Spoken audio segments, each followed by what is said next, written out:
this is something I wanted to show really quick. Some of these fans in here do have the ability to daisy chain it. What I did is I actually taped on the cap, just using some Super 33 3M electrical tape. Why the 33? You'll see 88 as well as being very common. 33 is quite a bit more stretchy, so you see it'll go around that stuff like that. It's just nicer for this sort of thing. But what we're actually in here about is if you look in there, boom. I don't know if you can see that, but it's actually recessed. This is for the RGB now. The fans are all in there. What's nice about it being recessed is when I go and put it in here,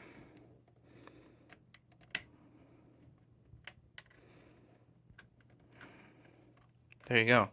And I'm not sure if this is like a true ZIF socket, like zero insertion force that you'll see on CPUs, but there really is nothing retaining that. Do you see that? Like, it's just...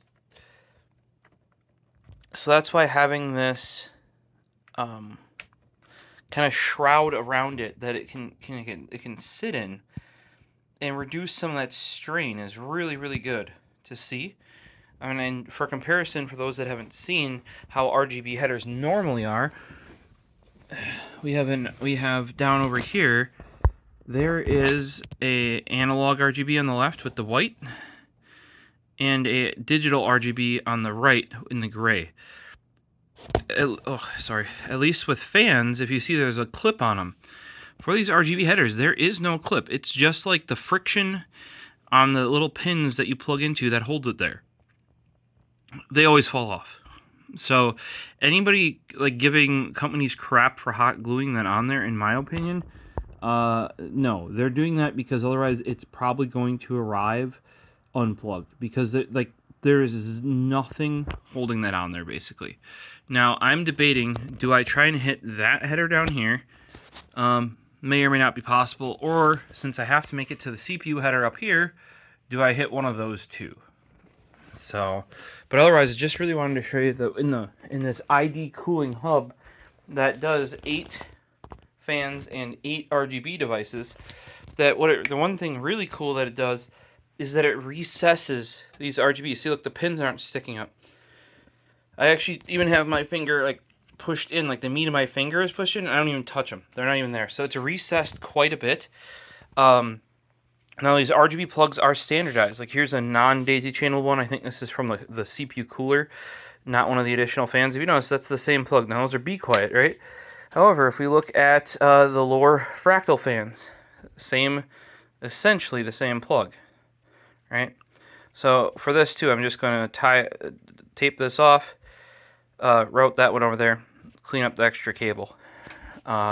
This is what we're looking at so far. When it comes to the cable management, all the fans are in. I really want to try, like I did use actually all 5 of the extensions I bought for this case for the fans, in order to make it sure it all went all the way around the outside.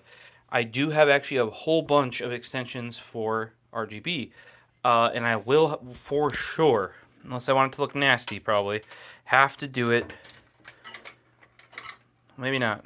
If I don't mind it looking a bit nasty, and I don't really think this will look nasty, but instead of going all the way down and over, it won't make it back up.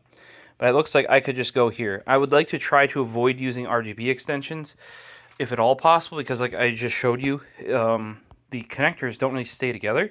And it's just female to female or pin to pin. Like it's sometimes female, and you put like a double pin in the middle. There's really nothing holding it together. That's where we're going to break out the heat shrink again there. So it adds a whole nother step. Truthfully, I always give RGB crap. At least if you're just doing fans, it seems a pain in the ass to cable manage, but fairly straightforward. As long as you get something like this ID cooling hub here, basically what it's going to do is it has SATA power here, PWM fan out to the motherboard, and RGB out to the motherboard. We just route that, and we're good to go. So I probably will actually be using the lower RGB header down here, because I don't, once again, need to extend this RGB cable. I have to, however, and I may have to go get another extension out of my stash, Because in this case, we only have one fan reporting, essentially. It should be the front fan on here because it's plugged into number 1. But it's going to have to go into the CPU header because a lot of motherboards will not even post if you don't have something plugged into the CPU fan header. Now, that is something I would like to see. If anybody can come up with like a dummy plug, because I prefer plugging in all the fans, especially because most of these are case fans, into the chassis fan header. So if anybody knows how to make like a dummy fan plug, or I guess I could split that off. What I could do is split off the tachometer just to go to the CPU fan header, and then send the rest of it over to the other stuff. But either way, like a dummy fan header wouldn't be too bad to see. You plug it in, it just says a fan's plugged in.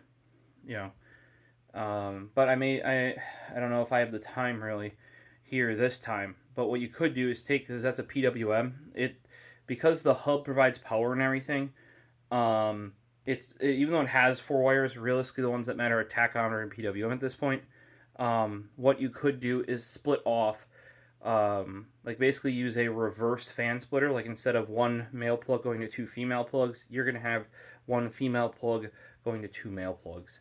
But then one of the male plugs is literally only going to have the tachometer, route that to the CPU, and then actually control off the chassis fan header. Why might you want to do that, you might ask? Well, then you can go off of many different temperatures, whereas going off of the CPU requires you go off of the CPU fan temperature, which in the case of Ryzen 7000 series AM5 can be an issue because they run up to their 95C target basically all the time. Now, why is that an issue? Well, it's going to be ramping those fans in order to get that below 95C, which it'll never do. However, it will make it cooler, and then it'll just run more faster. You can't. One way to get around that is, because it's always going to hit 95C no matter what, is put it on a different fan header and just tell it only spin this fast, basically. Or have it monitor motherboard temp instead of CPU temp, or go off VRM temp. Or depending on if your graphics card pairs with your motherboard, you might even be able to go off graphics card temp, or if you use like one of those little temp probes. So, not ideal. Don't have time to try and implement something like that. We're just going to go off of CPU and hope it's not really loud. If it is really loud, I'll probably just turn on eco mode on the 7700X, as it should be. That should be plenty for what we're doing here. But I think it's coming together. It's coming together. Still got to figure out this whole GPU brace bracket mount thing over there, and obviously get the GPU in. The only power supply cables in so far, and only half in, are these 8 pins. But it shouldn't be too much trouble here. The RGB is a big old wiring mess. I don't even think at this point, because I already have all 8 of my RGB headers here done, and actually I have 9 because the case has 1. So what I'm going to do is tack on to the 8th one, because these front ones have these really giant connectors for some reason. I'll just, on the 8th one there, I will put on the case RGB, because I think originally we were thinking of possibly doing RGB strips as well. Once you start going beyond fans, I'm going to tell you, there's water cooling right there. It starts getting near that difficulty. And if you want to do that and water cooling, and then you're going to tell me, oh, this is my first build, or this is my first water cooling bid. No.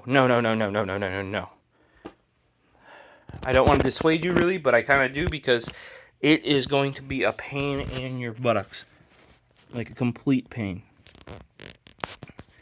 Alright guys, well, hopefully you enjoyed this update on Einhander V2, and took some good information about builds out of this for when you do your own.